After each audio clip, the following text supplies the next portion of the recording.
Hello everyone, welcome back to my YouTube channel. তো আজকে তোমাকে আমার ডেলি ব্লগটা শেয়ার করছি। তো সকালে ঘুম থেকে উঠে আমি প্রথমে ঘর ঝাড় দিয়ে তারপর ঘরটা মুছে তারপর জামা কাপড়, মামামের জামা কাপড়, আমার জামা কাপড়। আর যেহেতু এখন শীতের ওয়েদার, একটা জিনিস বুঝতে পারি না, শীতের দিনে এমনি সময় কম, বেলাটা কম থাকে, তার মধ্যে আবার জামা কাপড় ধোয়াধুয়ি। আর আমাদের যেহেতু গ্রামের বাড়ি, সব কিছু দূরে দূরে থাকে। আর যাদের গ্রামের বাড়ি তারা তো জানোই, যতই গ্রামের বাড়ি এরকম হয়, উঠান বড় থাকে, তারপরে জামা কাপড় শুকাতে দেওয়ার জায়গা অনেক দূরে থাকে, মানে সমস্তটা দূরে দূরে, তো কাছাকাছি হয় না। তো এখন সবাই এখন আপডেট হয়ে গেছে, তো এখন সব কিছু সবাই আপডেট, এখন সবাই কাছাকাছিই করে।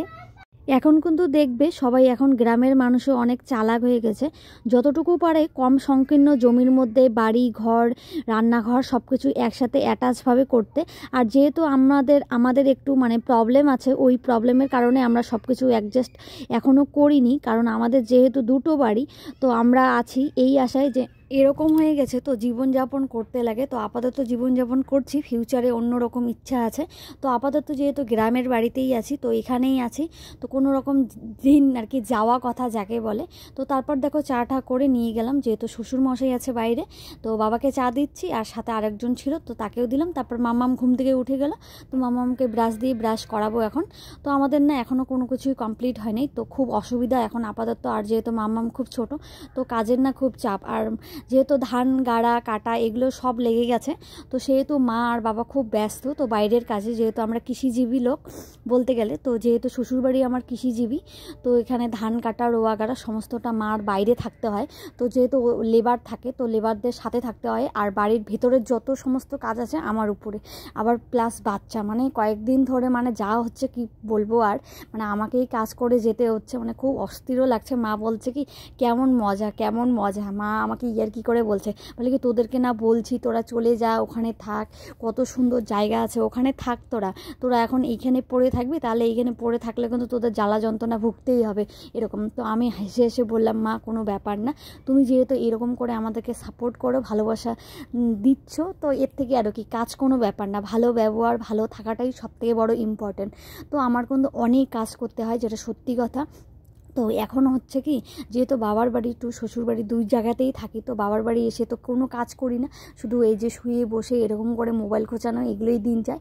তখন হঠাৎ করে যখন ওই বাড়িতে যাই, আমার না কাজের প্রেশারটা এতটাই বেড়ে যায়, তো বুঝতে পারি না কোন কাজ কখন করব, কি করব না করব।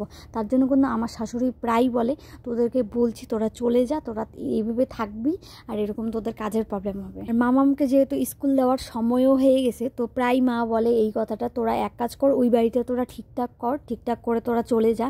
মানে এত সুন্দর একটা অফার আমার কাছে, আর আমিই যাই না। তো প্রায় অনেকেই বলে, আমার আশেপাশে সবাই বলে যে তুই যাস না কেন, তোর মতো একটা আমাদের ভালো একটা প্লেস হলে, ভালো একটা জায়গা হলে আমরা কবেই যেতাম। আর আমি যাবোটা কি করে, যেহেতু মামামের পাপা থাকে না, আর পাশাপাশি এতটা দূরে হয়ে যায়, শ্বশুরবাড়ি টু বাবার বাড়ি অনেকটা দূরে হয়ে যায়। তো ওখানে থাকলে রাত্রেবেলা এমন কিছু প্রবলেম হলে, যেহেতু মাম্মাম ছোট, তখন আমারই অসুবিধা হবে, তার জন্য আমি যাই না। দেখি মাম্মামকে স্কুলে দেওয়ার পর চিন্তা ভাবনা করব। আর সবথেকে বড় কথা, একটা প্রত্যেকেরই একটা ইচ্ছা থাকে যে তার ড্রিমের মতো করে একটা সুন্দর বাড়ি হোক। তো সেহেতু চাই, যেহেতু ওই বাড়িটাও আমাদের এখনও পুরনো বাড়ি আর কি, বলতে গেলে অনেক দিনের বাড়ি, তো সেটাকে গুছাতে মিলতে অনেকটা সময় লাগবে। তার জন্য আর কি বিশেষ করে আমার ইচ্ছা করে না, আমার প্ল্যানিং অন্য রকম আছে, সময় লাগুক, কিন্তু মানে আমার মনের মতো করে আমি যেন ওই জায়গাটাকে তৈরি করতে পারি। তার জন্য আপাতত বাড়িতে কোনো গোছগাছ বা কোনো কিছুই করি না। আর মাও সবসময় বলে, মা ফুললি সাপোর্ট করে, মানে আমার শাশুড়ি মা অনেক কিছু সাপোর্ট করে, অনেক কিছু বলে, যে উনি যে আমাদের সাথে এরকমভাবে মানে আমাকে ফুল সাপোর্ট করে, আমার এই জিনিসটা সবথেকে ভালো লাগে। মা বলে তোদের ইচ্ছা, তোর সুবিধা, তোর অসুবিধা।